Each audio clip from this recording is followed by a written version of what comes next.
The demonstration I want to show you today is the shading scale sheet that is attached to the drawing vocabulary. And on this, you're going to end up taking this off, tearing it off, and turning it in when you're done. Make sure you put your name on it so that you get a grade when you turn it in. The first thing I want to point out to you is the drawing pencil numbering system. So they are labeled on each pencil, and on here it has a description. So 2H is the hardest graphite. So what you're going to want to do every time you go grab a pencil is look for the number and letter that is at the top of your pencil. It means something. It's not just there for fun. So 2H, that's the hardest graphite. So that means you are going to have a light value when you shade with it. So what I want you to do is practice shading with each pencil just to get a feel for how different they are. Even with just, if you put the same amount of pressure down and do a little bit of shading, you're going to feel how each one is different. So the next one is an HB, which if you notice here in parentheses, it's also a number 2 pencil. So that is your regular average yellow pencil that you use for tests and whatnot.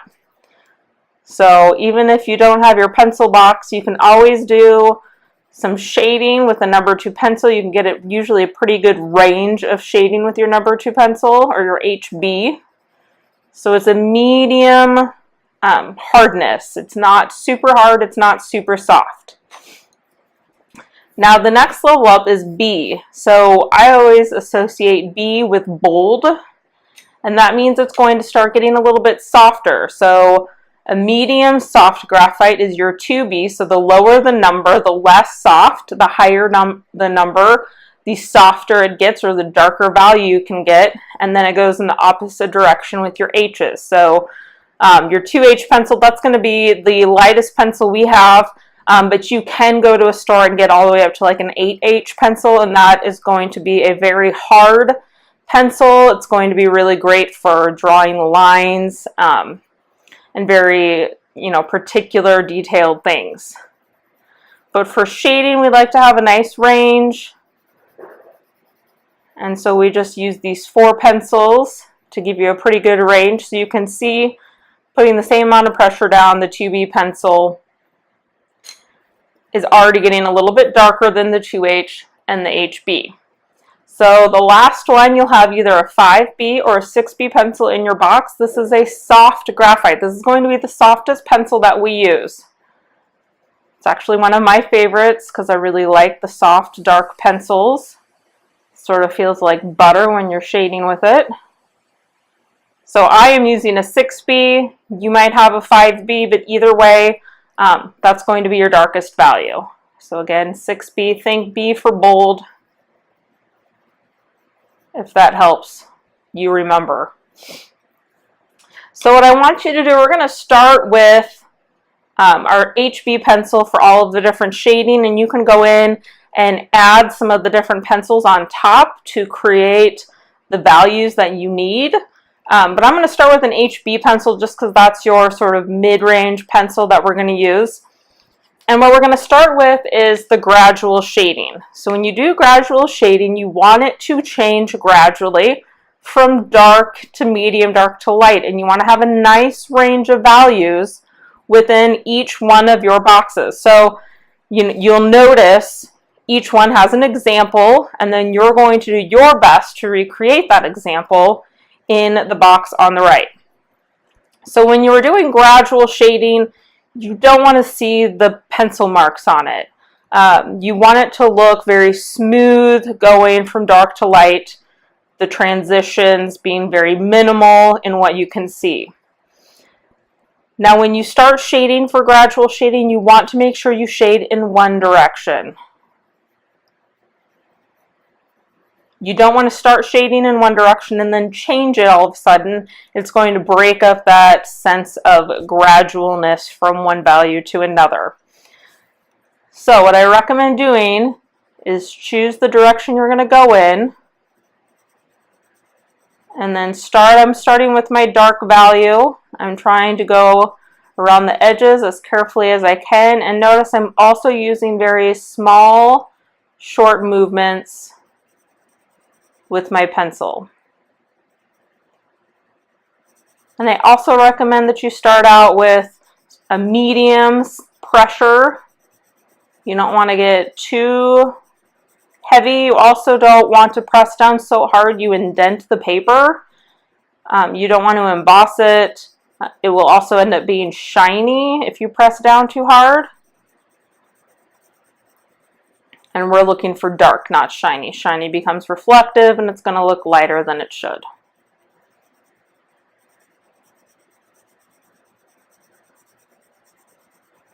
So as I move from left to right, I'm starting with my darker value and I'm going to start to get lighter, so I'm going to put less pressure down with my pencil. I can always go back in when I'm done and make adjustments with other pencils and with one of my erasers. In your pencil box, you're going to have a pink eraser and a kneaded eraser. The kneaded eraser is going to be really great for any minor value changes you need to make. And your pink eraser is going to be great for cleaning up around the edges or any large areas you need to lighten up. So as I get from the left dark area to the middle, I need to be getting into that medium value range. So I'm putting less and less pressure down.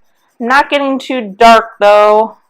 I didn't get really dark in my dark area, so I am going to have to go back in there with one of my darker pencils to darken it up without pressing down too hard. Now as I get over to the right, I'm going to lighten up the pressure and just really lightly put in that value until I get all the way to the edge.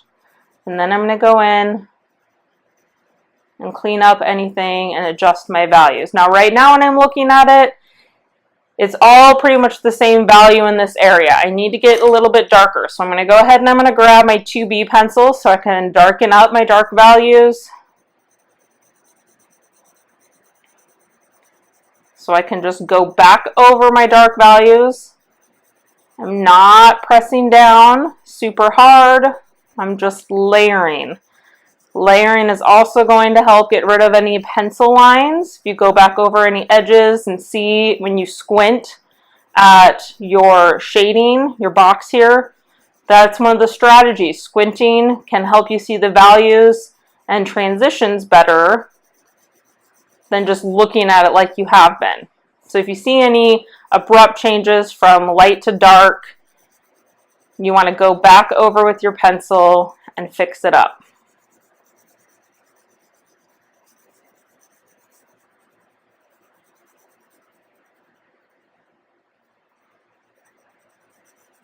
Now, if you get a little bit outside of the box, that's okay.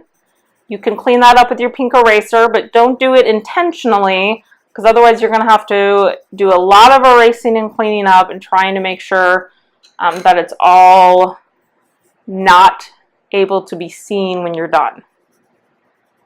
So use really good control around those edges. I'm trying to get it just a little bit darker in my dark value. In my medium dark, I'm blending in my 6B on top of my 2B.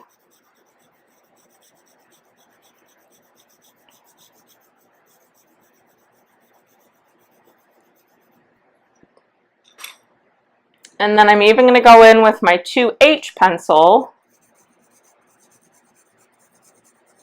just to lightly blend things out in my light values and fill in some areas in my dark. So what I'm going to do next is clean up around my edges. I'm going to use my pink eraser.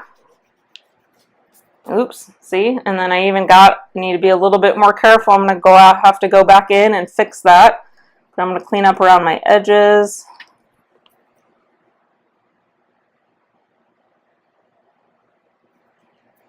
Go back in and fix my little boo-boo there.